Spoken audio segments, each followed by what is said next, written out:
Kiseka Umaru si musanyufu ne bafuuti soja ba Nuupu oluvannyuma lw'okuddamu ate ne boogera ne Honorable Muhammad Nsereko akatambi ogenda kubanga okafuna mu maaso awo wano waliwo omuvubuka alaajana munnange oluvannyuma lwa fulufigo okumutwala mu hooteeri eggulu munnange n'amukozesa ebya simpoke byonna byogedde akatambi ogenda kubanga okeerabirako mu maaso awo eyavuma baakadaama final ate amaze ne yeetonda Sister Junior naye ensonga za fulufiga ziyingiddemu senga kulannama era nga ye asazeewo amutwala mu kkooti Kasuku munnange ensonga z'omukyala wa Kabina tebinnaba kuggwera muyina maaso awo ng'atunula bunzibiridde mugamba mutya mwasibye mutya abantu bange kansubire nti muli bulungi ba mikwano nga enkola yaffe mbasaba vidiyo eno mugimpeere like era n'ensaba gwe wenna atannaba kusubscribinga wano ku Suvia News Extra nti mukwano subscribinga era onyigene mu notification bell emesibwanga byonna bye mba nteekayo wano ku Suvia News Extra nenyongera okusabirako mmwe mwenna abalwadde abakosefu tisaba ekisa kya Mukama ate kibatuukeko ba mikwano Sheikh Ashraf omusomi w'edduwa onono ng'akola ku nsonga z'amaka oyagala kufuna butuuze bweru bizinesi zo nga gwe tezitambulamu wamma yadde n'akatono obanga ogubye ku by'okugenda ebweru nga gwe bakulya buli ssente zo munnange kola kintu kimu ennamba y'essimu eri awo mukubireko ate akulombera edduwa togenda kuddamu kwejjusa munnange sigenda kulwisa era nga nkutandise n'omwami Kasuku kukuza bbanga munnange bulijjo ayogera abakyala ab'amabina ate ekyagenza okuzuuka nga ye omukazi gwe yawasizza mu bawulayini muserebende lyerinnya lye baamuwadde munnange avuddeyo n'abagamba mwesonyiwe mukazi we ye amwagala nga wali era mukazi we alina akabina akasingana bannaako omuyimbi Catherine Kusasira ye lwaki mbyogera ng'ate akatambi kalina mu maaso wano banaye mundeke musenyiga nnuma naye akatambi kafa ebbina ddene okizibu mmwe kye muyina omukazi mumutunuulira mu mutya amabina gamulinga gakusaasira ani goyogerako mukyala wange eyabadde mu mikolo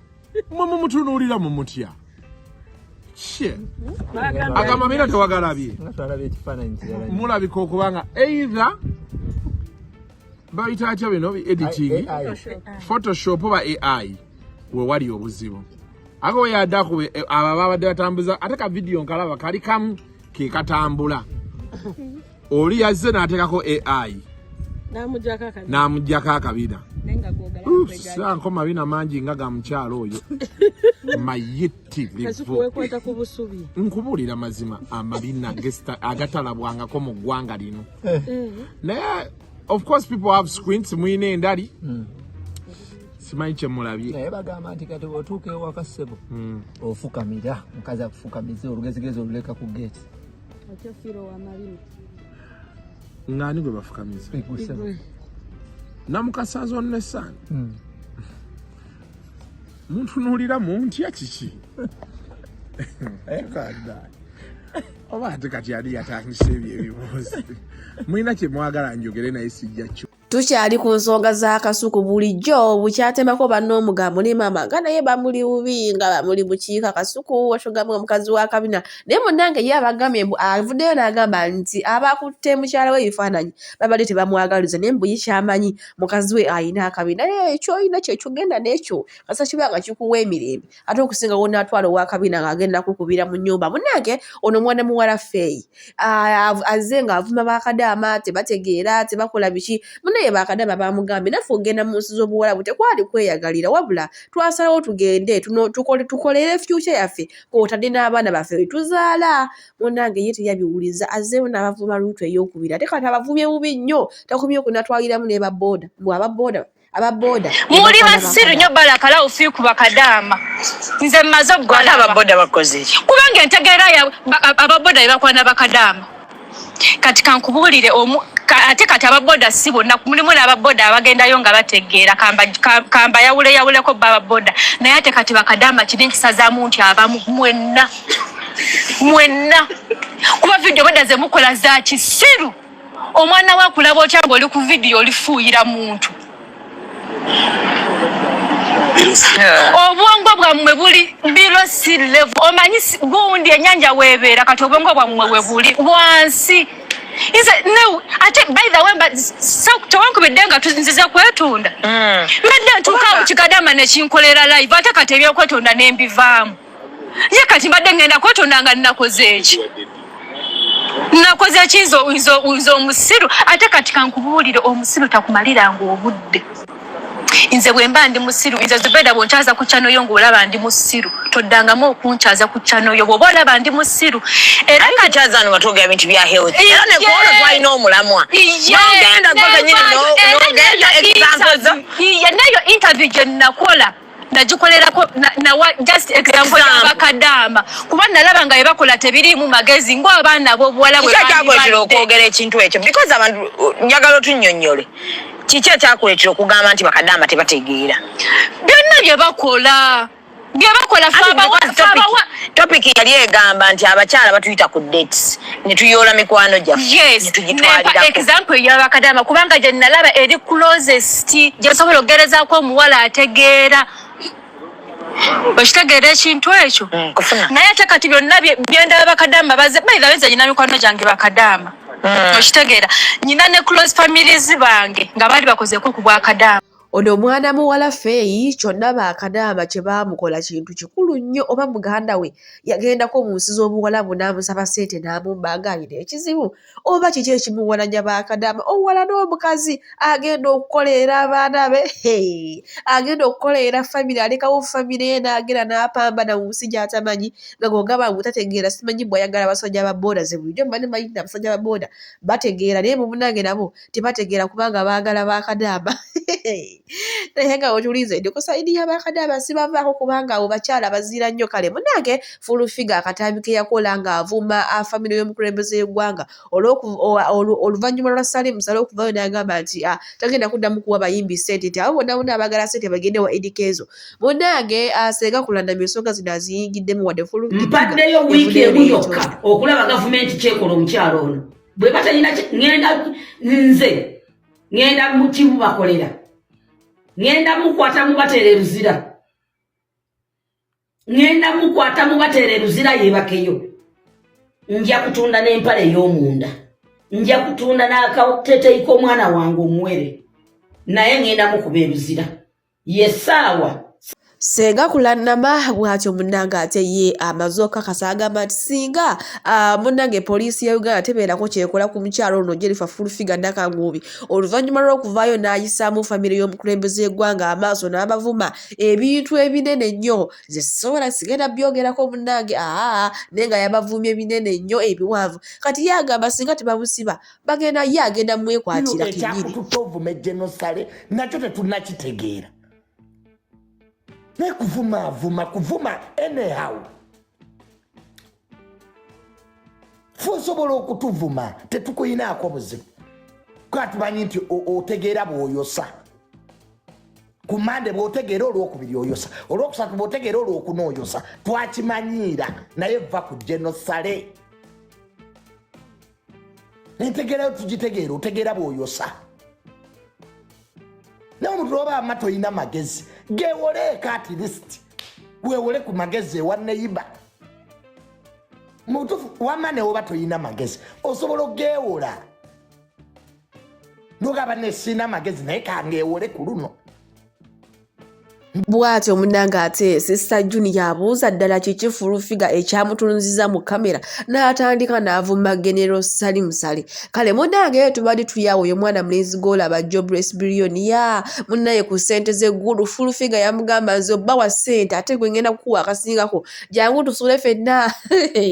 munange ne bakola ebya Simple K era mbu bapangisa hotel ne basula munnaye kuba mwana mulenzi akasente yali akeeta kati agambye Fulufiga singa ddamu omwogerako ekigambo kyonna agenda kwogera byonna bye bakola ekiro ekyo mu hotel bannange tufudde abizeemu ebya Simple K byonna byoyogera nga tuli mu luumu anti oyogedde buli kimu naye nga tugenda kwogera buli kimu ngenda kitono nno bwekatika kwota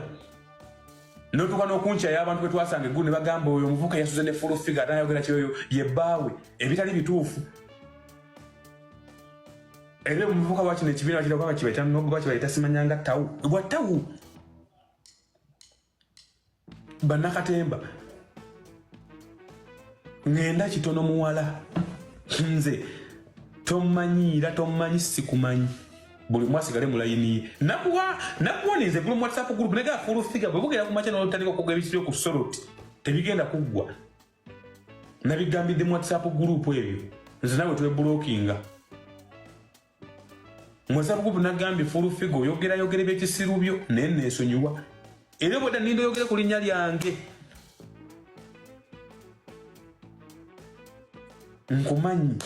ebbanga tone mazeko naawe osumulukuse nnyo bawali onneetaaza byolinnyagaza byonna nja byogera era nejoblesi gwe muva ku tiktok ono alabikamu alabika alinamu ku magezi munnange nno mwana ge weekwate bulungi koma nnyoko neekwate bulungi gonfudde kyendi ng'olina gwe bannange ngenda kitono byonna mbirina bwe naagamba gwe kukuteeka wansi gwe abantu bajja kutya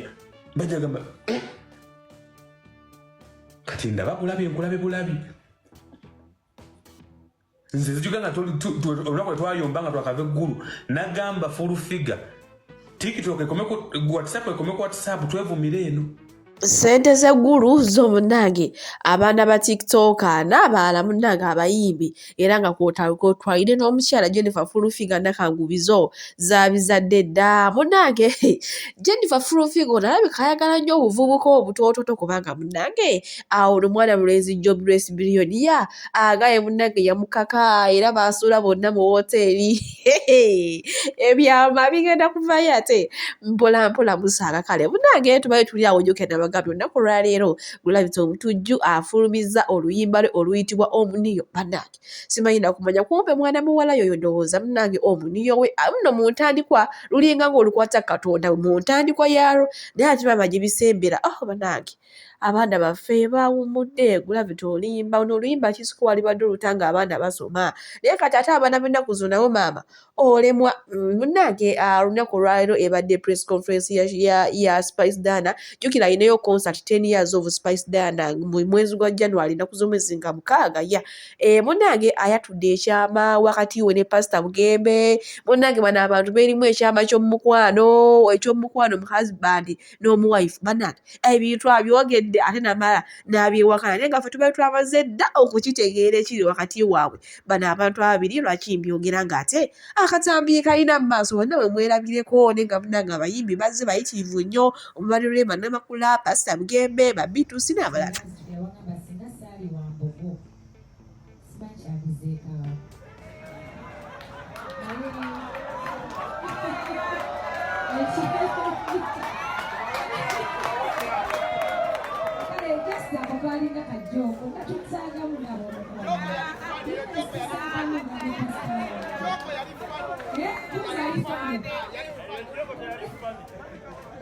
Was it funny? It was funny but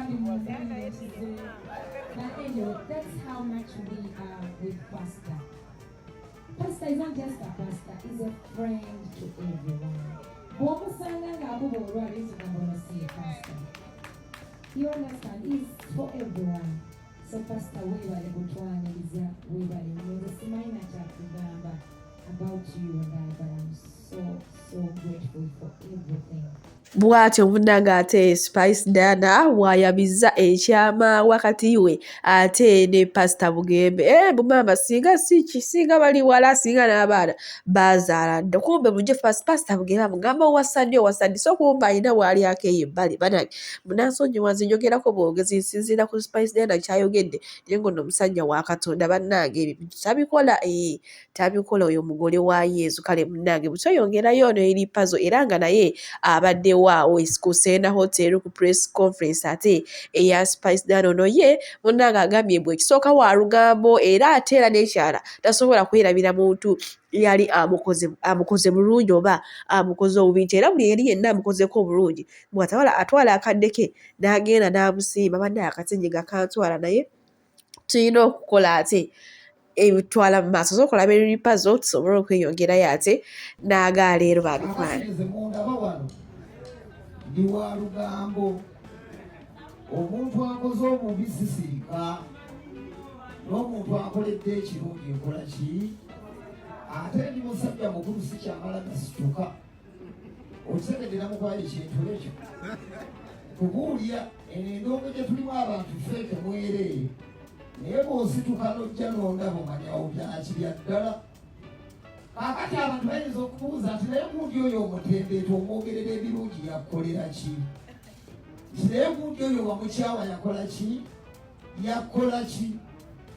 Namukwaya bye bino bye yankolera bwe nali. Abalungi abatuuliriza era abatulaba olunaku olwaleero tukyaddeko ewa Sheikh Ashraf Dembe. Sebo nsanyusa okubalaba. Amannya agange ye Sheikh Ashraf Dembe akola ku bizibu by'enjawulo. Omuntu singa aba alina ebirwadde musomereddwa tumuwa amazzi ga lukuya nga bw'obadde ogalaba. Tugenda abantu ku kyoto ne twokya emizimu emibi egibabaamu n'okulomba edduwa. Abantu singa abeera ng'ali wano atuuse nsobola okumulombera edduwa, ne waba atatuuse nga mpadde amannya ge naye ng'ali wala. Maneetaase enamba yange yeno eri 0707763711. Namwe bannyinaffe abali ebweru oyagala okuba nti oyagala okulombera ku dduwa ng'olina ebizibu viza zibuze amaka gakolongotana sente zikola zimpita mu ngalo ojja kumpeereza ekifaananyi kyo n'amanyago ebyo byokka bijja kummala nja kulombera edduwa ojja kutereera. Olunaku olusembayo mu mwezi mba n'edduwa eyawamu ffenna n'abalwadde bange abakadde n'abapya. Salaamu alaikum warahmatullahi wabarakatuh. Kiseka Umaru si musanyufu yadde n'akatono eri bafuuti soja b'ekibiina kya Nuupu munnange olw'okuba nti bazeemu ate ne baaniriza Honorable Muhammad Nsereko ye abadde ayagala tebaddamu kumwogerako yadde erinnya ne maama. Kiseka Umaru gw'ogenda kuwalana buli omu sooka olabe kati akatambi wano ng'ayogera amafuukula eri bafuuti soja ba Nuupu. Kale katumulabe ne maama ye buli omu amuwalana ye buli omu takola kirungi. Anaye kale katukalaba akatambi ate tweyongereyo n'agaliro sibe bamuzza yatuuka nga atya nga buli wabeera bamuyisaamu buyisa sebo bamuzizza Honorable tunnyonnyole ku nsonga eno gasiya kunnyonnyola biki mwe bakatongole mwetereeze tetwagala Nsereko ku app bw'aba ali ku app abeere mu ba NRM banne naye temumuleeta musembeza baana bankyukakyuka. Muyina bugurupu bwammwe obwo bugurupu nkubuulira tetujja baviirako mullo ate tetujja kutya kuba muntu n'omu olw'okuba waliwo abajja otulumba twajja wano kulumbibwa bagambe ne bwanajja mu comment section tujja mu blockinga lwaba tebannumba n'emirembe ginzibwako ngamba. Bwe tweyongerayo ne Tambala emirundi Junior ono nno nga atwalaganyiza bulala Gavana AC munaye era ng'amulangira nti musiru ayagala abakadde abatalina mannyo mu kamwa abajjula amalibu abatategeereka bannange. Sister Junior ngenda kuba ng'ate mubalekirako nga beetwala ne Gavana AC era nze kambasiibulire wano ba mikwano Mukama abampeere kyonna kye musinga okwagala gwe wenna ayagala Suvi News Extra waayo akaddeko no gamba owaye kangende ndaba ate biki ebifa mu ggwanga. Omukazi yavaamu amannyo omukadde gwe lwaki tebaakusiba ggwe olwa human rights? Ekivubuka ekyo kyantama va ku live yange kisiraani Idris kino swaitaani eno tobuli ebivubuka by'ebulaayi ebyo ebyalemwa ensi omuntu otunandawe yanotulana ebijja byewammwe. Gavana S waleka otuuze n'ebijja byewammwe nyoka ali eri awangusa amannyo kiri bulaaya kyasaamiridde bimanyira abantu gwe n'obusiyazi tojja bukola omunyo gwakusala. Gavana S omunyo gwakusala n'obusiyazi teri akwagala kandi nofundako yepengepenge kaleekaleko wadde naye omunyo gukaddiye. Genda bakole plastic surgery mmunyo Gavana S osobola okufuna empapula naye kwogo omunyo ogwo ogukulubusa ng'empapula ogenda zijja waggwe ez'ebulaaya siraani gwe kivubuka gwe nakwewerera dda naye kanfuna obudde nja kuvuma ontegeere. Nze bampita Junior mutabani w'omugenzi number 1 East Africa. What a gun bomber crat man. Nze ni muniga nze ni mubanda ffe twafa kina dayinaso.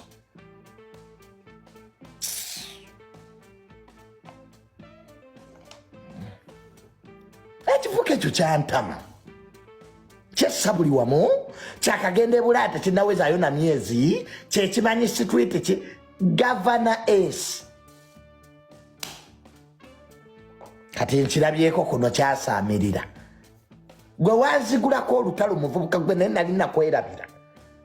nakwerabira naye nyavula nja kufuna oli ne bali bapengepenge abazibedde eminyo teri muzungu akyamwagala pengepenge ali kuba Jamaica bw'oliko beweesigulirako toyina wadde olupapula olukuyingiza mu toyi ye UK gwe wadde olupapula olukukkiriza okupama mu UK toluyina naawe omanyira abantu gwe lwiri nze kivuka gwe kasita wayagala omukazi atalina mannyo bane ffenna wamma twetunze ne gavana n'oyagala omukadde atalina mannyo myaka 9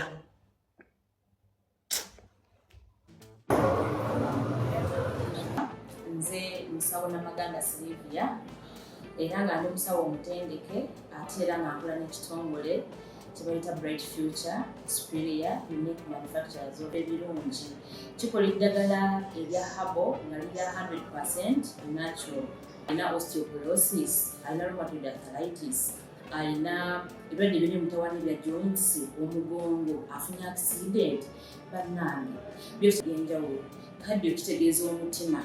fasitula kitegeeza era olina omuntu takyajjukira ebijjavudde oluusi yeerabirayo, alina alzheimer's, memory loss, olina omwana takola bulungi mu kilaasi, bannange omuliza akyankalana eddagala likola bulungi ku baana. Tulina mu katinga kano bayita prostate relax. Kano akadagala kayamba abaana okutangira prostate cancer, kabayamba alina prostate enlargement, bannange olina kansa atandiikiriza ali mu stage esookuba ey'okubiri. Mugambe oba sisitawo oba bratawo oba mukwano mugambe ajja kusa akadagala kafe kano tagenda kuddamu kulowooza ku ebirwadde. Enkwaso ze tezimala kamuyamba okuyigiriza enkwaso ze okuzikyawo. Bannange tuna expowerman bw'abanga alina enkwaso ze tezimala kano kayamba okwekurizinga enkwaso ze afuna premature ejaculation bw'aba tuse mu kisaawa amala mangu kano kandida oba in harmful bacterias